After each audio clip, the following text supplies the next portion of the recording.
Hey again. This is Belle Story Time, and we continue reading from Flat Stanley. We're on chapter 2, Being Flat. When Stanley got used to being flat, he enjoyed it. He could go in and out of the rooms, even when the door were closed, just by lying down and sliding through the crack at the bottom. Mr. and Mistress Lambchop said it was silly, but they were quite proud of him. Arthur got jealous and tried to slip under a door, but he just banged his head. Being flat could also be helpful, Stanley found. He was taking a warm walk with Mistress Lambchop one afternoon when her favorite ring fell off her finger. The ring rolled across the sidewalk and down between the bars of her grating and covered a deep, dark shaft. Mistress Lambchop began to cry. "I have an idea," said Stanley. He took the laces out of his shoes and an extra pair out of his pocket and tied them all together to make one long lace.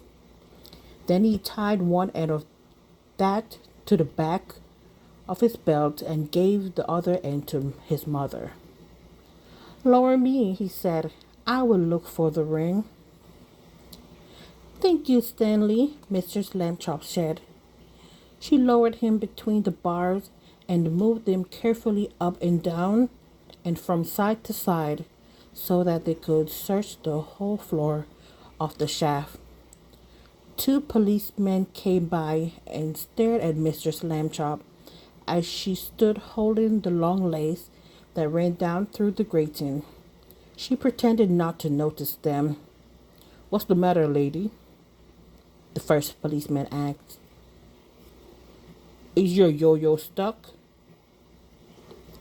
"I am not playing with the yo-yo," Mistress Lambchop said sharply. "My son is at the other end of this lace, if you must know."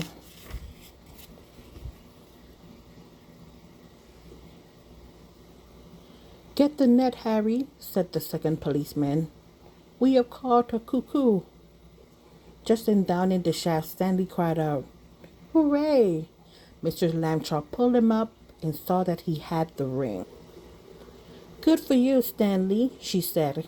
Then she turned angrily to the policeman. "A cuckoo?" "Indeed," she said. "Shame!" The policeman apologized. "We didn't get it, lady," they said. "We have been hasty. We see that now. People should think twice before making rude remarks," said Mistress Lambchop, "and then not make them at all." The policeman realized that was a good rule and said they would try to remember it. One day, Stanley got a letter from his friend Thomas Anthony Jeffrey, whose family had moved recently to California. A school vacation was about to begin, and Stanley was invited to spend it with Jeffries. "Oh boy," said Stanley. "I would love to go." Mr. Lambchop sighed. "A round trip train or airplane ticket to California is very expensive," he said. "I will have to think of some cheaper way."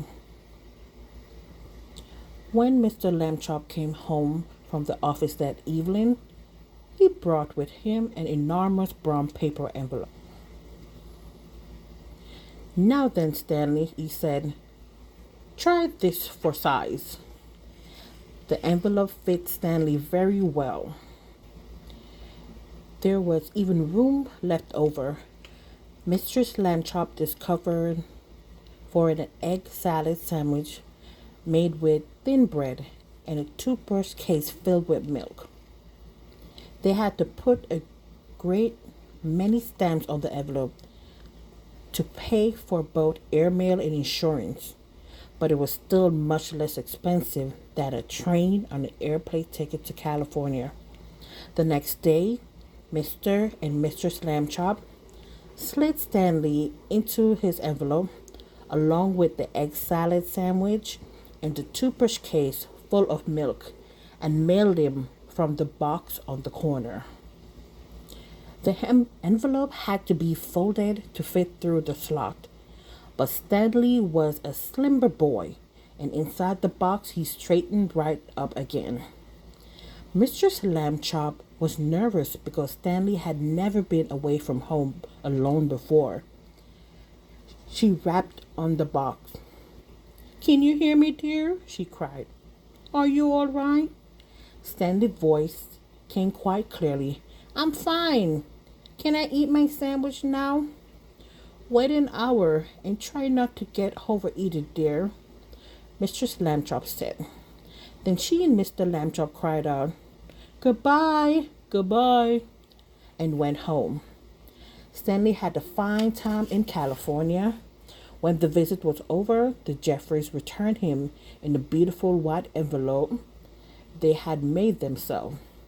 It had red and blue markings to show that it was airmail, and Thomas Jeffrey had lettered it valuable and fragile, and this side up on both sides. Back home, Stanley told his family that he had been handled so carefully he never felt a single bump. Mr. Lambchop said it proved that jet planes were wonderful, and so was the Postal Service, and that this was a great age in which to live. Stanley thought so too. The end of chapter 2. Please like and follow for chapter 3. Thank you.